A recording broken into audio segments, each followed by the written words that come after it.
যে generation change হচ্ছে, হয়ে উপরে বাহ্যিক রূপ খুব চেঞ্জ হচ্ছে, কিন্তু ভিতরে রূপ কোয়ালিফাইড হচ্ছে না, কোয়ালিফিকেশন টাইপের হচ্ছে, কোয়ালিফাইড হচ্ছে না। এর উদাহরণটা কি? এই যে একটু আগে আমরা চা খেলাম না, একই দানা সৈকত চানাচুর। এই সৈকত চানাচুর আমি কিছুদিন আগে, 1 বছর 2 বছর আগে খাইছি, তখন প্যাকেট এত হাই ফাই ছিল, প্যাকেট নর্মাল ছিল, অত দৃষ্টিনন্দন ছিল না প্যাকেট। বাট এ চানাচুর দৃষ্টিনন্দন ছিল, ভালো ছিল, চানাচুর সুন্দর ছিল। এখন প্যাকেট দৃষ্টিনন্দন হয়েছে, কিন্তু চানাচুরের কোয়ালিটি কমেছে। এই পৃথিবীতে এখন দেখো মানুষগুলো ভঙ্গার আছে, করে একটা বিরাট, হ্যাঁ, কিন্তু কোয়ালিটি এরকম না। উপরে বাহ্যিক যেমন রূপ, ভেতরে কোয়ালিটি এর গুণগত ভাবে তেমন ডেভেলপ হয়নি। এই জন্য আমাদের, আমি প্রতিদিনই এই কথাই বলি যে আমাদের গুণগত মান ডেভেলপ করা দরকার। বাহ্যিক মান থেকে গুণগত মানকে বেশি কি করা দরকার, বেশি গুরুত্ব দেওয়া দরকার, অগ্রাধিকার দেওয়া দরকার। আসল কতদিন আমরা কিন্তু এখন ম্যাথ সেশনে আছি। ম্যাথ সেশনে কতদিন ম্যাথ সেশনে আমরা ক্যালকুলাসের ডিফারেন্সিয়েশনের একেবারে বেসিক প্রথম লেকচার ছিল। সেটা কি ছিল? ডেফিনেশন অফ কি ছিল? Differentiation and practical explanation. এই লেকচার ছিল লেকচার 1। আজকে লেকচার 2 তে আমরা যে কোনো ফাংশনের তোমার বের করবো, ডেরিভেটিভ বের করবো, অর্থাৎ অন্তরীকরণ কিভাবে করতে হয়। মূল নিয়মে যে কোনো ফাংশনের অন্তরীকরণ এটা করবো। আমরা মনে করো জানি, তোমরা যারা এর আগে সামান্য ধারণা আছে, তারা জানো যে এই ফাংশনটাকে, এটা একটা ফাংশন বলবে n × x⁻n−1। এটা কিন্তু সবাই জানে, বাট এ কোথা থেকে আসে? মূল নিয়ম, origin of this function and how to derivate this, এটা কিভাবে ডেরিভেট হলো, এই জিনিসটা আমরা এখন, এই জিনিসটা যে কোনো ফাংশনকে ডেরিভেটিভ মূল নিয়মে করতে হলে আমাদের জানতে হবে লিমিট ফাংশন। তা আমরা গতদিন ডেফিনিশনের মধ্যে দেখছিলাম যে কোনো ফাংশন, সাপোজ আমি মনে করি একটা y = ফাংশন অফ x, এটা ধরে নিলাম x⁻n, ঠিক আছে, x⁻n ধরে নিলাম। তা এইটার ডিফারেন্সিয়েশন আমরা কি হবে? dy/dx।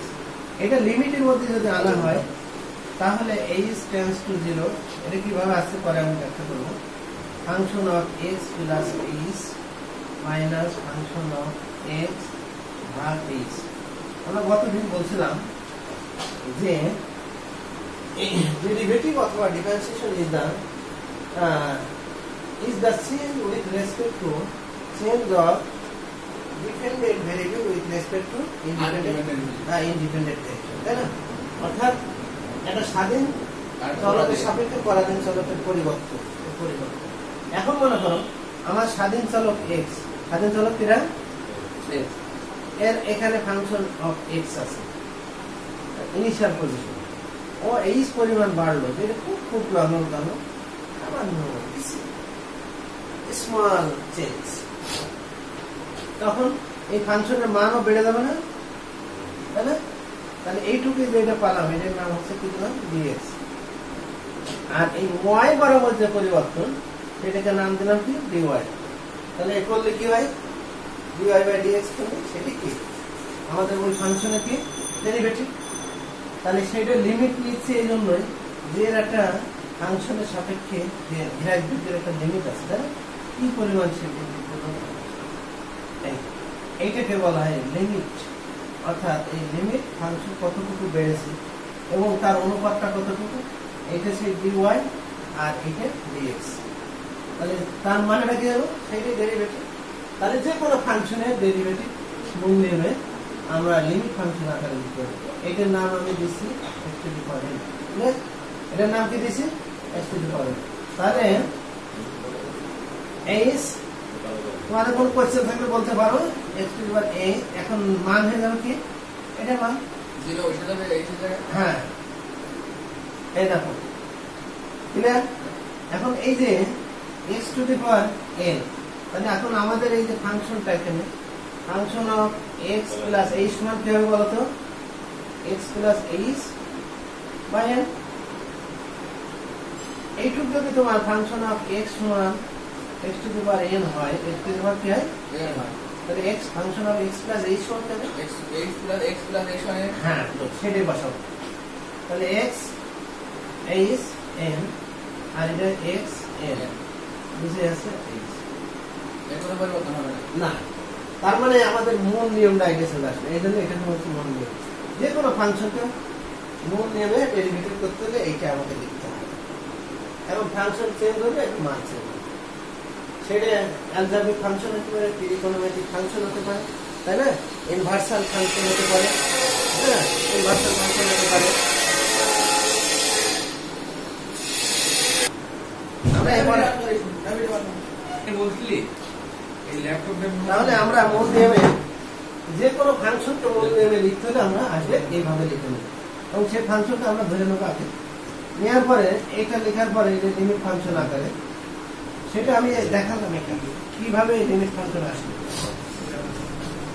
এখন তাহলে আমরা আমাদের মূল উদ্দেশ্য ছিল এটাকে মূল নিয়মে কি করা, ডিফারেন্সিয়েশন করা। মূল নিয়মে এটাকে ডিফারেন্সিয়েশন করা। তাহলে মূল নিয়মে ডিফারেন্সিয়েশন করার পরে আমরা এই ফাংশনের মান বসিয়ে দিচ্ছি। দেওয়ার পরে এখানে কিন্তু একটু অ্যানালাইসিস করতে হবে। এই অ্যানালাইসিস করতে আমাদের এখানে দ্বিঘাত বা দ্বিপদী উপপাদ্য লাগবে। দ্বিপদী উপপাদ্য, তাহলে আমরা মুছে চলে যাই। দ্বিপদী উপপাদ্য আমরা, এবং আমি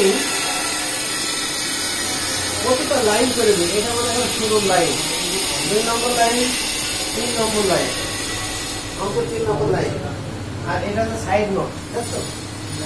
এখন এই 3 নম্বর লাইন থেকে 4 নম্বর লাইনে যে যাবো আমি, তার আগে আমাদের একটা সূত্র লাগবে। এই সূত্রটা আমরা একটু জেনে রাখি যে এটা দ্বিপদী উপপাদ্য বলি।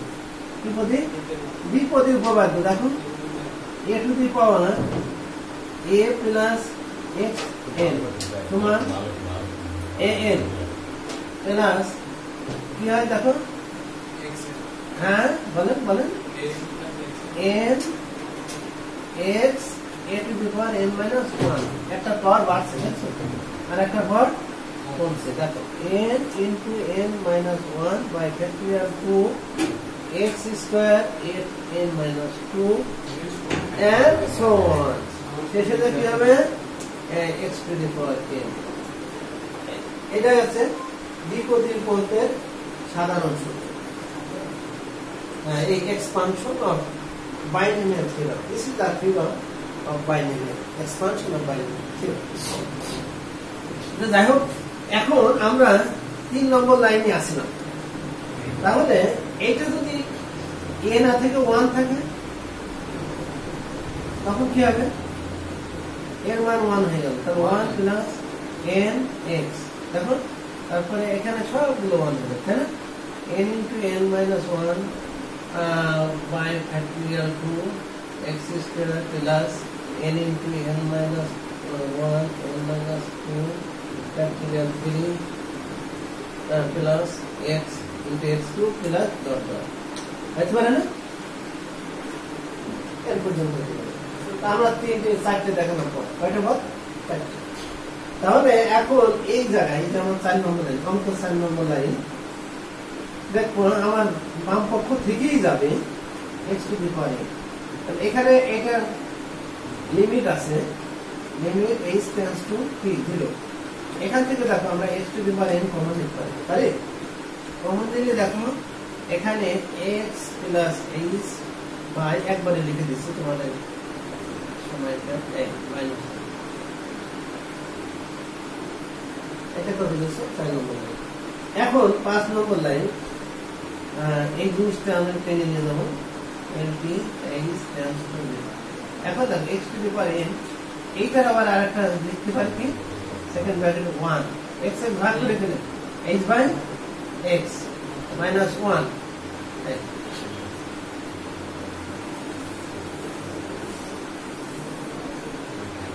এখন বাই এই h টা টেনে নিয়ে বেড়াতে হবে, বাই h বাই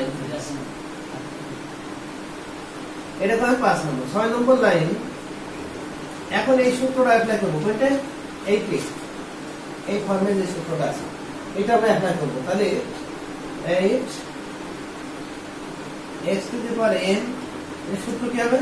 এই দেখো 1 প্লাস n, এখন x বলতে টোটাল না, h বাই x, তারপরে n into n minus 1 by factorial 2 h square x square plus dot dot আর দিলাম না, মাইনাস লাস্টে যে কি হবে a মাইনাস 1 নিয়ে একবার আগে মেরে দিলাম 1 1 গেল ঠিক, তারপরে বাই h থাকবে। এবার 7 নম্বর লাইন lt রাখতে বললাম limit h tends to 0 x to the power n, আর এখানে দেখো n h by x n into factorial n h square by x square plus আর একটু লিখে দিই plus n into n minus 1 n minus 2 by factorial 3, তারপরে কি হবে h কিউব আর x cube plus dot dot dot শেষ ভাগিত কি হবে h। এখন দেখো উপর থেকে h কমন যাচ্ছে না, উপর থেকে h কমন যাবে স্বাভাবিক যাবে। হ্যাঁ হ্যাঁ হ্যাঁ ফ্যাক্টরিয়াল 2 হবে, অবশ্যই ফ্যাক্টরিয়াল 2 হবে, খুবই সুন্দর কথা। ফ্যাক্টরিয়াল 2 ধারাবাহিকতা বজায় রাখতে। এরপরে আমরা এখন কি হর লব থেকে কি কমন দেব? হর লব থেকে তাহলে আমাদের 8 নম্বর লাইন dy বলতে আমাদের আমরা বলতে জানি dx, এখানে limit h tends to 0 h common, এখানে থাকলো n by x plus n into n minus 1, এটা h by x square by factorial 2 আর এটা so on। আচ্ছা এখানে সেকেন্ড ব্র্যাকেটে দিতে পারো as you like best, তারপরে এখানটা তাহলে h is গেল পেটে, h is গেল পেটে। তাহলে এখন 9 নম্বর লাইনে এটা থাকলো লিমিট h tends to 0, তাহলে এখানে পড়ে থাকলো কি আমাদের এখানে আমার একটা জিনিস আছে x to the power n, তাহলে x to the power n এখানে থাকলো পড়ে, আর এখানে কি কি থাকলো দেখো তো, এইগুলো সব কিন্তু কি h না, n বাই x, তাহলে n বাই x, আর আমি বাকিগুলো সব চলে যাবে n into n minus 1 by factorial 2 by x square plus dot dot under x। এখন দেখো লিমিটের মান যদি আমরা বসাই, লিমিট মানে কি h এর মান যতগুলো টার্মে আছে এরপরে সকলগুলোই থাকবে, তাই না? তো লিমিটের মান যদি বসাই তাহলে আমরা দেখব 10 নম্বর লাইনে যে লিমিটের মান বসাবো, লিমিটের মান মানে h এর মান। 10 নম্বর লাইনে দেখবো যে লিমিট বসালে আর লিমিট তো থাকবে না, থাকবে, তাহলে আমাদের এখানে x to the power n আর এখানে h টু দি সব 0 হয়ে যাবে, h টার্ম যত আছে হায়ার ডিগ্রি যত h আছে সবই 0 হয়ে যাবে, তাহলে শুধু এখানে থাকবে n বাই x এই দুটো 0।